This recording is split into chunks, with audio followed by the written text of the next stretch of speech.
This summer, ABBA's Dancing Queen turns 50 years old. ABBA will celebrate and also release an anniversary reissue of the song As We Know It on 10-inch vinyl single. Today in this video we dive into the many versions of Dancing Queen that remain unreleased in the archives. Someone recently wrote, couldn't ABBA at least have released an instrumental or alternate mix? If they had, can you imagine how much more people would be interested? Benny and Björn guard their music as if it's some kind of eternal sacred text. Someone else wrote, wouldn't it have been a fantastic opportunity and genuine treat for fans if they chose to release the full version of the song with the extra verse on this anniversary? Sadly, as expected, they haven't. And did you know that ABBA also have a 1992 remix of Dancing Queen in the archives, created by Benny Andersson himself but never released? And much more versions are in the archives. Today's information mainly come from the book ABBA, the complete recording sessions from ABBA's historian Carl Magnus Palm. 3 minutes and 50 seconds pop perfection. That is the original version of ABBA's Dancing Queen. It became one of their most successful songs, #1 in the United States. In ABBA's archives, Dancing Queen exists in several unreleased versions. The first one is an early full-length version. This one has a running time of 4 minutes and 22 seconds, 30 seconds longer than the version that ABBA released.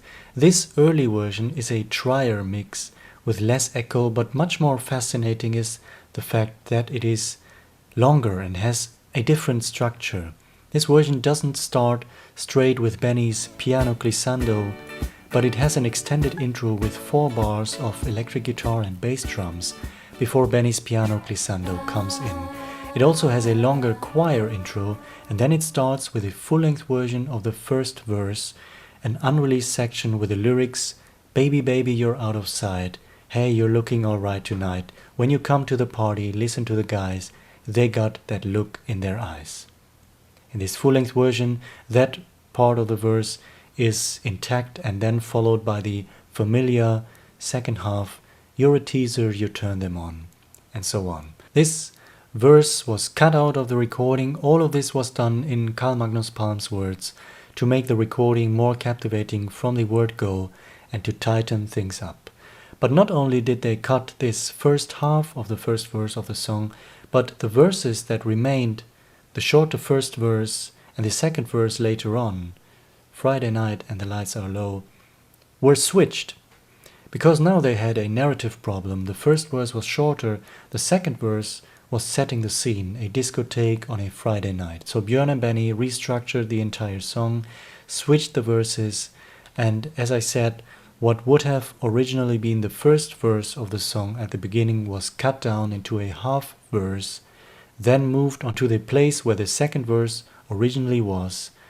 So the part of that first verse that remained in the final mix is now switched with the original second verse of the song, and the second verse became the first verse. So Björn and Benny shaped the recording into a more tight and narratively more meaningful song.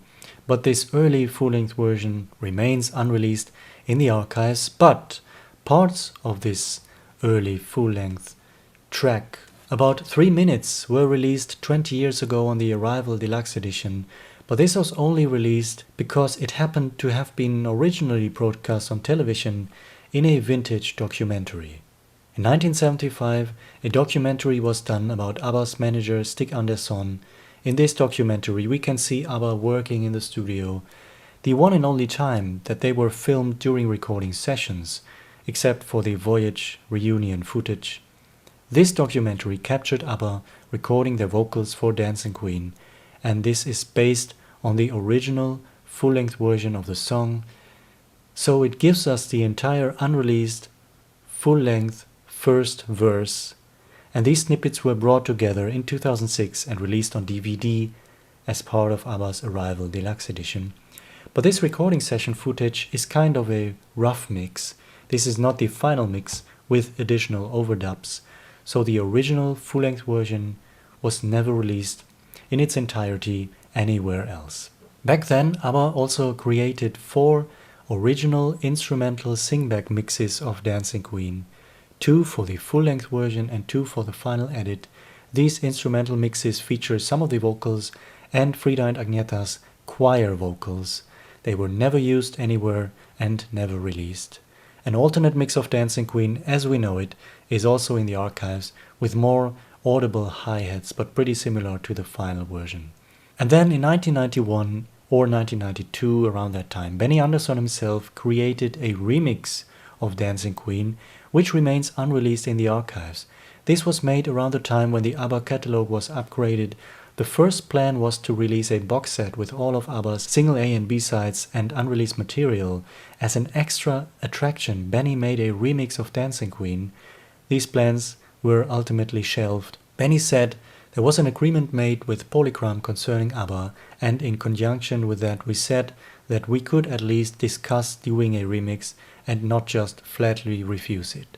So the original 24-track recording of ABBA's Dancing Queen was brought to Benny's studio. He worked on it one day, added more whack to the drums, replaced the bass line, but he realized that it didn't make the song any better and he wasn't happy with the result. Benny said, "There is no use in remixing Dancing Queen because it's just not possible. We did try, but nothing happened." Finally, in 1999, a rough mix of ABBA's Dancing Queen was created by Michael Bidretov to highlight ABBA's vocals. This was done for the work they have done for the Mamma Mia musical, and this rough mix, the original version of ABBA, used the original full-length version of Dancing Queen, and in 2012, this mix was leaked onto the internet, along with 20 other vocal rough mixes from ABBA, so this is our only chance to hear Dancing Queen with its full first verse and original verse structure, although the mix is created to highlight the vocals of the song.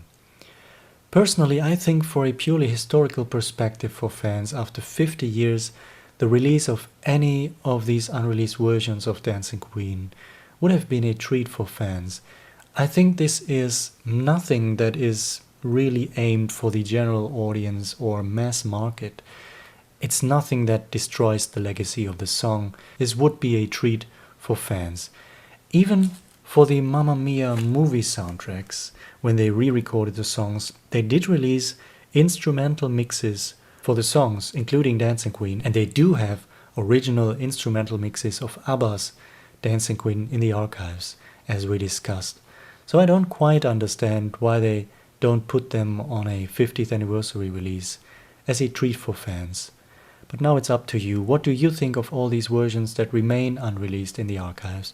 The full-length version, the instrumental mixes, the alternate mix, and Benny's remix. Why do you think Björn and Benny refused to give fans any perspective and insight by releasing unreleased material? What do you think of the full-length version, the lost verse, Benny's unreleased remix? What about a possible newly created a cappella mix demonstrating the gorgeous work that Frida and Agneta put into the song? Or something, anything else interesting? Do you think any of those versions would have been worth to release for fans, interesting to listen to from a purely historical perspective? Let me know your thoughts and feelings down in the comments below. Alright, until then, hej då!